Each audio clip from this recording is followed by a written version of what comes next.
인하대학교 2013학년도 수시 1차 문항 2번 수리형 도표 문제 보겠습니다. 인하대의 도표 분석 문제는 항목 적용이 다소 까다로운 만큼 난이도 중정도의 수준을 늘 보여왔습니다. 문제 보겠습니다. 다음에 제시된 네 사람의 주장이 모두 타당하다. 표를 통해서 뒷받침하라. 이런 요구를 하고 있고, 일단 갑의 주장은 가구를 소득 분위별로 5단계로 구분할 때 5분위와 1분위 간의 양극화는 소득 분포보다는 자산 측면에서 심화되었다. 이런 주장을 하고 있고, 이것은 표 1에서 확인할 수 있을 것입니다. 자산 부분에서 1분위와 그리고 5분위의 격차를 보게 된다면 2006년에는 601.7 나누기 130해서 4.6배의 격차를 보인다는 사실을 알 수 있을 것이고, 2011년도에는 652.8 나누기 108.5해서 6.0, 6배의 격차를 보인다는 사실을 알 수 있을 것입니다. 그리고 소득 부분에 있어서는 2006년에는 역시 마찬가지로 56.8 나누기 9.9해서 5.7배의 격차, 그리고 2011년도에는 69.9 나누기 12.2에서 5.7의 격차 보인다는 사실을 알 수 있을 것이고, 따라서 소득의 경우에 있어서는 증감률이 없는 바로 정체 상태를 보이게 된다. 하지만 자산에 있어서는 4.6배에서 6.0으로 확대됐다. 이것을 증가 비율을 보게 된다면 4.6분의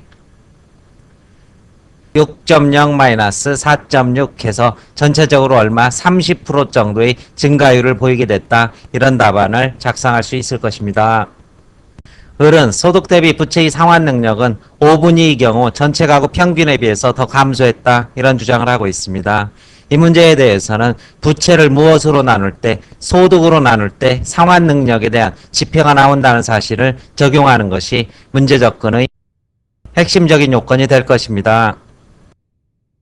따라서 5분위의 부채 상환 능력은 2006년에는 82.6 나누기 56.8해서 전체적으로 1.5의 값을, 그리고 2011년은 120.2 나누기 69.9해서 얼마의 값을, 바로 1.7의 값을 얻을 수 있을 것입니다. 전체 가구 평균 값은 2006년의 경우 39.5 나누기 30.1에서 1.3의 값을, 그리고 2011년의 경우 52.1 나누기 37.4에서 1.4의 값을 얻을 수 있을 것입니다. 따라서 전체적인 증가율을 보게 된다면 5분위의 경우 1.5분의 1.7 1.5 따라서 18%라는 값을 얻을 수 있을 것이고, 전체 가구 평균의 경우 1.3분의 1.4 1.3에서 6%대에 머문다는 사실을 확인할 수 있을 것입니다. 경의 주장은 부채 보유 가구를 대상으로 할 경우 2011년 현재 1분위의 소득 대비 부채의 상환 능력은 전체에 비해서 부족하다. 이런 주장을 하고 있고, 이 주장에 대해서는 표 1에서 부채의 상환 능력을 먼저 확인을 한 뒤, 그리고 표 2에서 부채 보유의 가구 비율을 함께 계산을 동시에 해 주셔야 될 것입니다.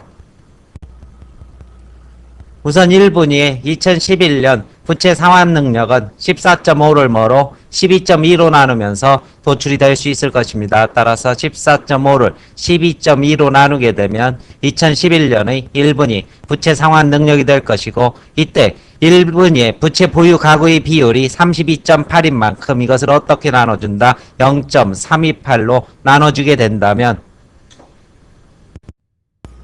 3.6의 값을 얻을 수 있을 것이고, 전체 가구 평균에 대해서도 역시 같은 계산을 해주면 될 것입니다. 52.1을 뭐로 37.4로 나눈 뒤 이 값을 다시 무엇으로 0.628로 나누게 된다면 2.2라는 값을 얻는 만큼 바로 1분위 값이 크다는 사실을 확인할 수 있습니다.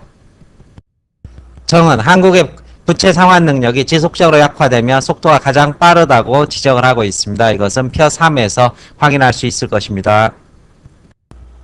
주어진 국가 중에서 부채가 지속적으로 상승하고 있는 나라는 한국, 그리고 스웨덴이 될 것입니다. 미국과 영국, 호주는 엎치락뒤치락 하는 만큼 두 국가만 비교를 하면 될 것이고, 한국의 경우 2005에서 2007년에 1.29에서 1.46으로 따라서 1.29분의 1.46-1.29의 값은 13.2%의 값을 얻을 수 있을 것이고, 같은 방식으로 1.46분의 1.53-1.46의 계산을 하게 된다면 4.8%의 값을 얻을 수 있고, 스웨덴의 경우 1.44분의 1.59-1.44에서 10.4의 값을, 그리고 1.59에서 1.65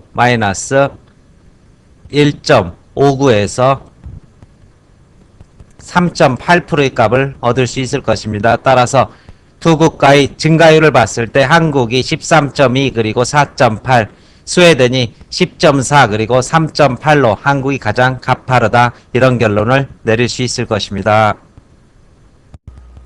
답안 정리해 보겠습니다. 갑의 주장은 표 1에서 5분위와 1분위 간 자산 비율이 4.6에서 6.0으로 증가한 반면 소득 비율은 5.7에서 5.7로 정체되는 사실을 통해 확인할 수 있다. 을의 주장은 표 1에서 부채를 소득으로 나눈 값의 변화로 뒷받침된다. 5분위는 이 값이 1.5에서 1.7로 18% 상승한 반면 전체 가구는 1.3에서 1.4로 6% 상승에 그치고 있다. 병의 주장은 표 1에서 부채를 소득으로 나눈 2011년 지표값을 표 1의 해당 분위별 부채 보유가수 비중으로 나누어 확인할 수 있다. 1분위의 3.6은 전체 가구의 2.2보다 크다.